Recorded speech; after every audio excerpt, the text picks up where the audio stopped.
which not my forte, but we'll see. So thank you, Helen. And I just have a couple more words to say. I will be brief.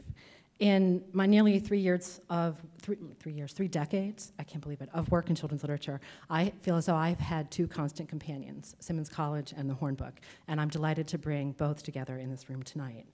The first class in my graduate studies at Simmons was taught by Paul Hines. Paul was a former editor of the Horn Book magazine, and Paul co-taught that course with Barbara Harrison, the visionary responsible for our graduate degree programs in children's literature. I think of Paul and Barbara daily now as I try to teach what will always be, to me, their critical theory course. Although it's quite a different course, I shudder to imagine what formalist new critic Paul Hines would have thought of deconstruction and what I do with deconstruction, but I try to challenge and to empower my students as I was challenged and empowered to read, write, and think critically about children's literature. Ethel Hines, Paul's wife and then editor of the Horn Book magazine, was also an original member of the center's faculty. With Paul, Ethel received a Simmons honorary degree for their foundational contributions to the academic study of children's literature. As I thought about my connections to Paul and Ethel, I recalled not only teaching, but also personal mentoring, and the kind of personal mentoring that is so important for us to continue today. And I admit, I had one slightly unnerving flashback to a particularly hair-raising car ride down Huntington Avenue with Ethel behind the wheel as she tried to drive us from the Horn Book's offices at Park Square to Simmons in time for a class she was teaching and I was taking. Now, Ethel was a fine editor. She was a very good teacher, but she was a frightful city driver. I owed Ethel my first, and I have to say my last job interview in children's literature, an interview that brought me to the inimitable Thomas Todd, then president of the Horn Book. And those of you who knew TT will remember that his interviews often involved a dictionary, lots of finger pointing at various random words in that dictionary, and a fair amount of discussion about seemingly unrelated topics that had nothing to do with the words at which his finger was pointing in the dictionary. TT became also a formative mentor for me. As I struggled in that 1 year at the Horn Book, wondering about my place in publishing, TT made very clear that my place was not in publishing. It was not in publishing at all.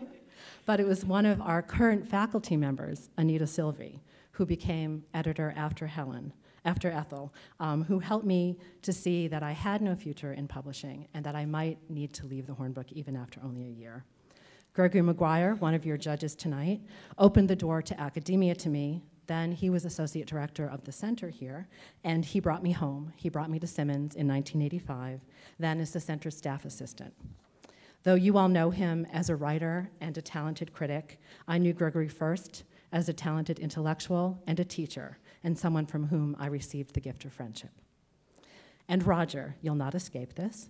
Roger and I met in 1987 when Susan and I invited him to our realism class. Roger arrived safely from Illinois a few hours before class, walked into the center office and said, "So, what do you want me to talk about?" Susan and I looked at each other, looked down at the blank yellow pad that Roger had in his hands, and wondered if this young editor from the Bulletin for the Center of Children's Books was really going to get through a 3-hour graduate seminar without a single note written down. He got through, brilliantly. A quick aside, a few years later, Roger invited me to give a keynote address at a conference that he was running. Although he came noteless to me, I had to write, submit, and even substantially revise my talk before I was allowed to give it at his event. A born editor.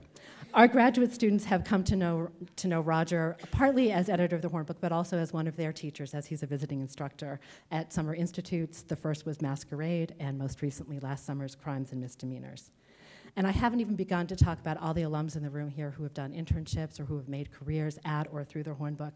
All of you, see yourselves please referenced in this. All of you who are reviewing, who have taught for Simmons and have done reviews for Horn Book, please hear yourself referenced in this. There are so many connections between Simmons and the Horn Book that I wanted to give you the brief historical piece, but that connection is alive and well. I feel as though Bertha Mahoney Miller started something that just cannot be put down.